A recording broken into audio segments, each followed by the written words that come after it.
Hey guys, it's Divyansh, welcome back to another episode of football daily. और episode में आगे जाने से पहले यार इट्स हम्बल रिक्वेस्ट कि भाई आज हम रियल मैड्रिड का वॉच लॉन्ग करेंगे, तो डू मेक श्योर कि आप उस लाइव स्ट्रीम में जरूर स्टे ट्यून करें। 1:30 बजे से हम लोग स्टार्ट करेंगे, क्योंकि मैच 2 बजे तो आधा घंटे ऐसी गप्पे वप्पे लड़ाएंगे। लेकिन बात करते हैं आज के एपिसोड की। अब देखो यार, ये तो हम सबको पता है कहीं ना कि 2 मैनेजर्स हैं जो कि मैनचेस्टर यूनाइटेड की रेस में इस समय दौड़ रहे हैं नेक्स्ट मैनेजर बनने की। एक है पोचेटिनो और दूसरा है एरिक टेन हैग।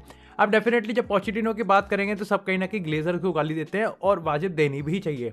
लेकिन अगर बात करें फैक्चुअल पॉइंट्स की कि क्यों एक्चुअली में हम लोग कहते हैं ग्लेजर्स पोचेटिनो के पीछे पड़े हैं, वो इस समय कहीं ना कहीं आज हम बात करेंगे। और डेफिनेटली बात करेंगे क्यों एरिक टेन हैग के भी प्रोज हैं। तो डेफिनेटली आज हम 2 मैनेजर्स के प्रोज की बात करेंगे और देखेंगे कि फैक्चुअली दोनों मैनेजर्स में कौन सा वो मैनेजर है जो कि इस समय आगे है रेस में। आप सबसे पहले अगर देखो पोचेटिनो की बात करें तो जो पहला पॉइंट है वो है अवेलेबिलिटी का। यानी कि देखो, अगर हम समर की बात करें तो आपको मानना पड़ेगा कि जहां एएक्स के साथ हमको नेगोशिएट करना पड़ेगा और उनको एक फी देनी पड़ेगी एरिक टेन हैग के लिए, वहीं पोचेटिनो को तो शायद से पीएसजी के साथ नेगोशिएट भी नहीं करना पड़ेगा, क्योंकि मेरे ख्याल से तब तक तो वो ऑलरेडी पीएसजी गेट के बाहर हो चुका होगा। तो यानी कि अवेलेबिलिटी बहुत ईजी है। अब आप कहोगे कि यार अवेलेबिलिटी मैटर करती है। यस, मैटर करती है, क्योंकि आपको पता होगा कि राल्फ रांगनिक कहने को तो सब कहेंगे कि पहली प्रायोरिटी थी, लेकिन रांगनिक एक्चुअली में पहली प्रायोरिटी नहीं थी मैनचेस्टर यूनाइटेड की इस समय अगर हम देखें। लेकिन अब बात करते हैं दूसरे पॉइंट की, और दूसरा पॉइंट है द प्रीमियर लीग प्रूवन। अब प्रीमियर लीग प्रूवन सिर्फ प्लेयर्स पे क्यों लागू हो भाई? प्रीमियर लीग प्रूवन तो कहीं ना कहीं मैनेजर्स पे भी अप्लाई होता है, और ये इसका एक परफेक्ट एग्जांपल है। इससे बहुत डिबेट हो सकती है क्या यहाँ पर जो मॉरिशियो पोचेटिनो का स्पर्स वाला जो स्टिंट था उसको सक्सेसफुल ठहराना चाहिए, और अगर ठहराना चाहिए तो किस हद तक उसको सक्सेसफुल कर सकते हैं। लेकिन अगेन मेजोरिटी ऑफ उसको कहीं ना कहीं सक्सेसफुल स्टिंट ही मांगते हैं, कंसिडरिंग द फैक्ट कि एक ऐसे क्लब में जहाँ पर ट्रॉफी जीतना इतना प्रेशर नहीं था। हाँ, मतलब वो अलग बात है कि मीम्स बनती रहती हैं, बट स्टिल पोचेटिनो पे ऐसा कोई खास प्रेशर था नहीं। लेकिन अब बात करते हैं यहाँ पर एरिक टेन हैग की। क्यों यहाँ पर कहीं ना कहीं उसका प्रो है कि वो इस समय रेस में आ गया और यहाँ पर पॉइंट्स कहीं ना कहीं ज्यादा हैं। सबसे पहले तो एरिक टेन हैग को राल्फ रांगनिक कंसिडरेबली बहुत ज्यादा एक तरीके से वाउच कर रहा है कि इस समय भाई राल्फ रांगनिक अंदर से पुश कर रहा है कि एरिक टेन हैग को यहाँ पर हमको पुश करना चाहिए। दूसरी चीज की यहाँ पर ये रिपोर्ट किया गया है कि हाल ही में ही जो वहाँ कर जो एक आप कह सकते हैं कि एंटराज है एएक्स का और यहाँ पर यूनाइटेड का जो है वो डायरेक्ट कम्युनिकेशन में हुए थे, यानी कि वान दे सार और अपने बोर्ड में डायरेक्ट कम्युनिकेशन हुए थे रिगार्डिंग एरिक टेन हैग, और यहाँ पर समर में इस समय कहीं ना कहीं नेगोशिएट करने की बात हुई थी। प्लस यहाँ पर दूसरा पॉइंट ये कि एरिक टेन हैग एक्चुअली में वेरी इंटरेस्टेड कि वो यहाँ पर कहीं ना कहीं मैनचेस्टर यूनाइटेड की जॉब को लेने में काफ़ी ज़्यादा इंटरेस्टेड है। और तीसरा पॉइंट यहाँ पर यह है कि मैनचेस्टर यूनाइटेड के पास प्लान बी है। अब आप सोचोगे कि अगर प्लान ए अगर एरिक टेन हैग को साइन करना है तो प्लान बी डेफिनेटली पोचेटिनो नहीं। प्लान ए एरिक टेन हैग को साइन करना है, प्लान बी है कि टेन हैग अगर 1 साल और नहीं आता तो यहाँ पर कहीं ना कहीं हम राल्फ रांगनिक का 1 साल का कॉन्ट्रैक्ट और रिन्यू कर देंगे और वो 1 साल रहेगा, और जो कि इतना मुश्किल नहीं है कंसिडरिंग द फैक्ट कि रांगनिक कहीं ना कहीं इसमें इंटरेस्टेड भी है। लेकिन इसमें एक छोटी सी प्रॉब्लम ये है कि अगर इस अपॉइंटमेंट को हम 2022 से 2023 तक पोस्टपोन करते हैं तो हमारे पास यहाँ पे डायरेक्ट राइवल होगा और वो होगा मैनचेस्टर सिटी, जो पे पेप गार्डियोला उस चीज़ को छोड़ देंगे। तो ये कहीं ना कहीं इस समय सबसे बड़ा आप कह सकते हो कि डेफिनेटली वो होगा। प्लस यहाँ पर एक जो सबसे बड़ा प्रोज है ना, और ये पोचेटिनो के लिए कौन सा, और वो ये है कि रिसेंटली यार आई थिंक ग्लेजर्स का हम जो नाम करेंगे, ग्लेजर लट्टू है एक्चुअली में कुछ रिपोर्ट्स के हिसाब से हाल पास्ट में पोचेटिनो ने 2 बार यूनाइटेड की जॉब को ठुकराया था, और इस कहीं ना कहीं इसकी वजह से यहाँ पर जो पोचेटिनो के एडमायरर्स है ना बोर्ड में, वो कहीं ना कहीं उसके लिए थोड़ा कम वाउच करते हैं। आप कह सकते हो कि थोड़ी सी ईगो हर्ट हो गई, लेकिन ये तो अपने लिए है। But do let me no कि आपके हिसाब से क्या सही में ही पोचेटिनो का जो स्पर्स वाला स्टिंट था वो कहीं ना कहीं सक्सेसफुल था या नहीं, और अगर था तो किस हद तक था। लेकिन इसी के साथ यार अब बात करते हैं यहाँ पर एक थोड़े से छोटे से फिलर की, वो है जिनेदिन जिदान की। क्योंकि डेफिनेटली अगर पोचेटिनो पीएसजी से सैक होगा तो वो भी अपने आप में एक बहुत बड़ी न्यूज़ है, और बड़ी न्यूज़ और हो जाती है जब जिदेन वहाँ का आएगा।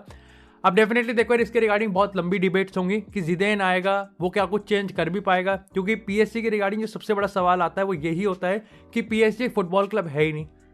पीएसजी तो भाई एक पैसों का खेल है, पीएसजी को अपने ब्रांड से मतलब होता है। लेकिन जो रीसेंट रिपोर्ट्स आई है, डेफिनेटली यार जिदेन एक बहुत सीरियस मैनेजर है, और रियल मैड्रिड में भी उसकी काफ़ी अच्छी खासी चलती थी एक फ्लोरेंटिनो पेरेस के अंडर, कंसिडरिंग द फैक्ट कि ठीक है वो मैड्रिड का लेजेंड भी है, तो ये भी एक पॉइंट हो सकता है उसके वाउच के लिए। लेकिन यहाँ पर एक रिपोर्ट के हिसाब से यहाँ पर लियोनार्डो, मतलब वो बंदा जिसकी वजह से कहीं ना कहीं थॉमस टूकल के साथ भिड़ गए थे, वो बंदा जिसकी पोचेटिनो से नहीं बनती, वो बंदा जिसकी किसी भी मैनेजर से नहीं बनती, वो बंदा कहीं ना कहीं जा सकता है अगर जिदेन को लाया जाएगा, और ये बहुत बड़ा है। लेकिन क्या ये एक्चुअली में होगा? वहीं कहीं ना कहीं इस चीज़ को भी रिपोर्ट किया गया कि जिदेन को पूरी अथॉरिटी दी जाएगी, जो कि पॉजिटिव पे तो बिल्कुल भी नहीं है। ठीक है, यहाँ पर ना ही सिर्फ ऑन पिच की बात हो रही है बल्कि ऑफ पिच की भी बात हो रही है। जैसे हाल ही में ये रिपोर्ट्स आती थी कि नेमार, बड़े बड़े प्लेयर्स हैं, वो अपने हिसाब से पार्टी करते हैं। यहाँ पर मेसी के रिगार्डिंग भी कंट्रोवर्सी आई थी कि मेसी ने जो अपनी कोविड की न्यूज़ है वो पोचेटिनो को थर्ड पर्सन से पता चली थी, ना कि मेसी ने खुद बताई थी। और यहाँ पे पोचेटिनो को पता भी नहीं था कि मेसी के साथ क्या हुआ है। तो ये कहीं ना कहीं सारी सिचुएशन को चेंज करना पड़ेगा, और मे भी उसका रीज़न हो सकता है कि यहाँ पे लियोनार्डो को चलता किया जाए और जिदेन के आने से कहीं ना कहीं पूरी जो अथॉरिटी वो जिदेन को मिले। काफ़ी डिबेटेबल है कि ये होगा या नहीं होगा, but do let me no कि अगर ये होगा तो क्या आपके हिसाब से सही में जिदेन वो स्पार्क हो सकता है कि पीएसजी को एक अलग परसेप्शन से, एक अलग नज़रिए से लोग देखने लग जाएं। लेकिन इसी के साथ यार अब बात करते हैं यहाँ पर ग्रीनवुड की, और ग्रीनवुड के रिगार्डिंग भी यार 3 छोटी अपडेट्स हैं।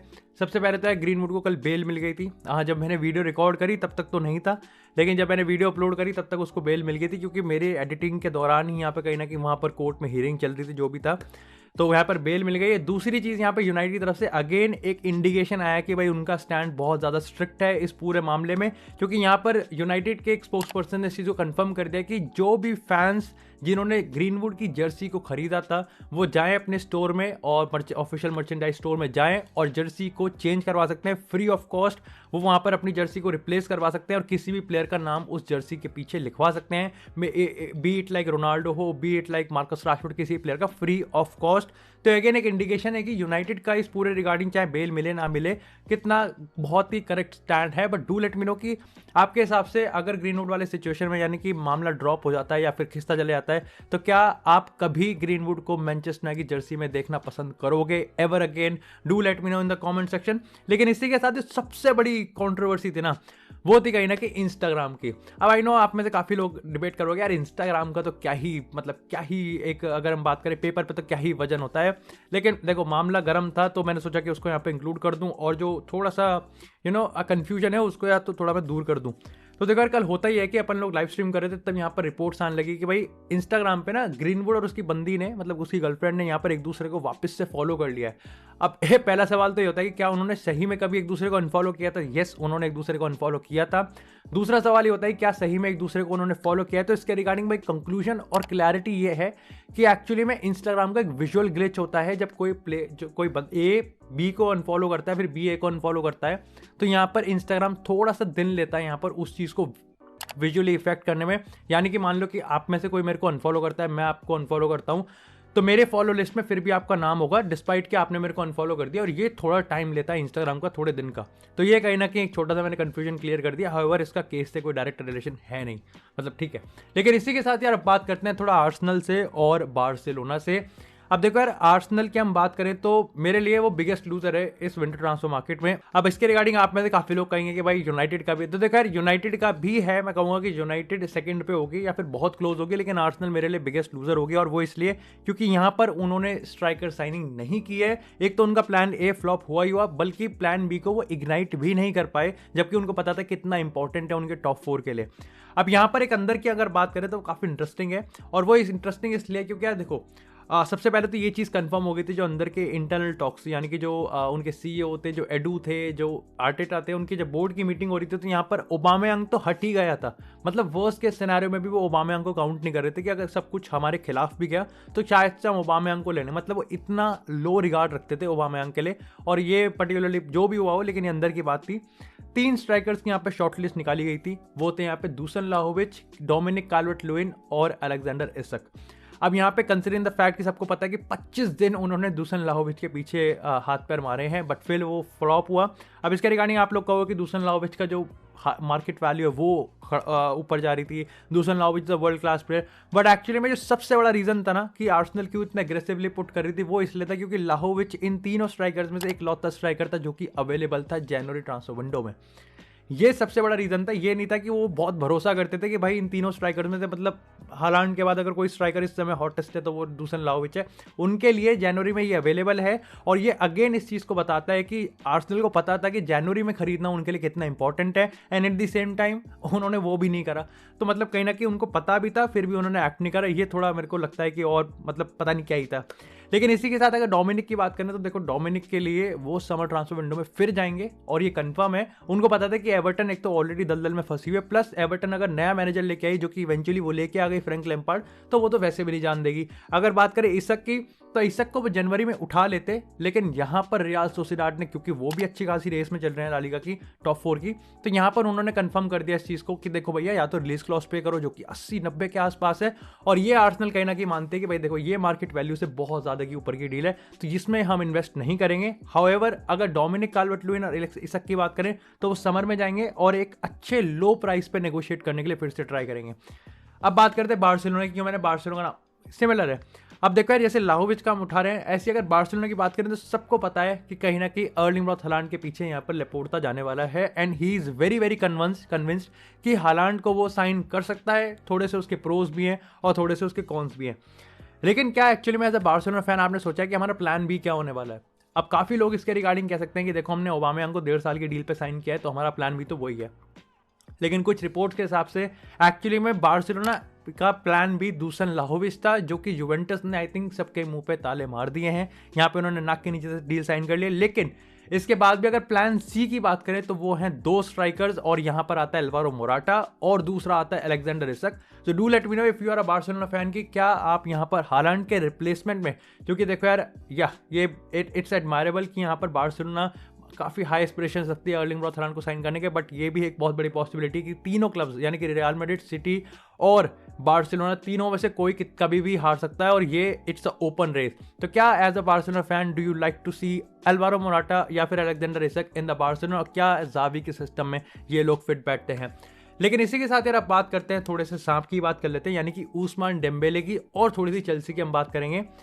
अब देखो उस्मान डेम्बेले की हम बात करें तो यहाँ पर डेम्बेले के रिगार्डिंग अगेन 2 ओपिनियन बन रहे हैं। सबसे पहला तो ज़ावी का ओपिनियन ये है कि क्योंकि बार्सिलोना को नेक्स्ट 6 महीने बहुत ज़्यादा ज़रूरत है और ऐसे में बहुत क्रूशियल टाइम भी है, तो ज़ावी थोड़ा सा बेंट हो रहा है कि डेम्बेले को यूज़ करना चाहता है। वहीं लेपोर्टा इसके पूरा खिलाफ है और एलेमनी में भी इसका पूरा खिलाफ है कि नहीं डेम्बेले को अब हम यूज़ नहीं करेंगे, डेम्बेले को वापस खिलाना कोई मतलब की बात नहीं है, प्राइड पे बात आ जाएगी।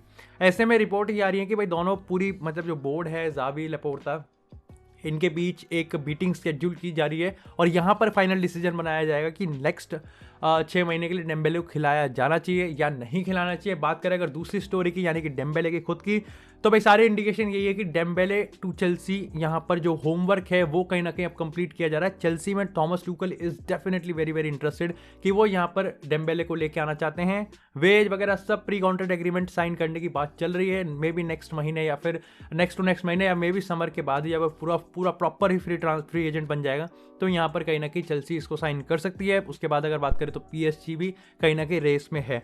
अगर चेल्सी की मैं बात करूँ तो यार चेल्सी का देखो सीन ऐसा है कि चेल्सी जोल्स कोंडे को तो साइन करने ही वाली है, रिगार्डलेस ऑफ द फैक्ट कि कौन से उनके जो 3 सेंटर बैक्स हैं, उस क्रिस्टेंसन हो गया, एस्पिलिक्वेटा हो गया, रूडिगर हो गया, ये 3 में से कितने छोड़ के जाने हैं, कोई भी छोड़ के ना जाए ना जाए, लेकिन चेल्सी जोल्स कोंडे को साइन करेगी एंड दैट्स कंफर्म। यहाँ पर 50 मिलियन यूरोस पहले वो बिड करेगी। अब वो देखने वाली बात है कि सविया यहाँ पर कितना लंबा उनको खींचेगी। इसी के साथ यहाँ पर एक मिडफील्डर लेके आने वाली बात है। पहला है डेक्लन राइस जिसके लिए मैनचेस्टर यूनाइटेड इस समय फेवरेट बनी हुई है, और दूसरा है यहाँ पे चुआमेनी जिसके लिए रियल मैड्रिड यहाँ पे फेवरेट बनी हुई है। लेकिन ये 2 मतलब एक डिफेंस, एक अटैक और एक मिड। अटैक में डेम्बेले हो गया, डिफेंस में जोल्स कोंडे दिख रहा है और मिड में इन 2 प्लेयर्स में से कोई हो सकता है, जो कि इस समय चेल्सी का जो ग्राउंड वर्क, फाउंडेशन वर्क है, ये कहीं ना कहीं समर ट्रांसफर विंडो का बना हुआ है। तो thank you so much guys for watching this episode. I hope आपको एपिसोड पसंद है। एपिसोड को लाइक करें, चैनल को सब्सक्राइब करें, आपको इसी तरह फुटबॉल से एक्सक्लूसिव कंटेंट चैनल पर मिलता रहेगा। तब तक के लिए stay tuned, stay safe and I will see you guys in the next episode.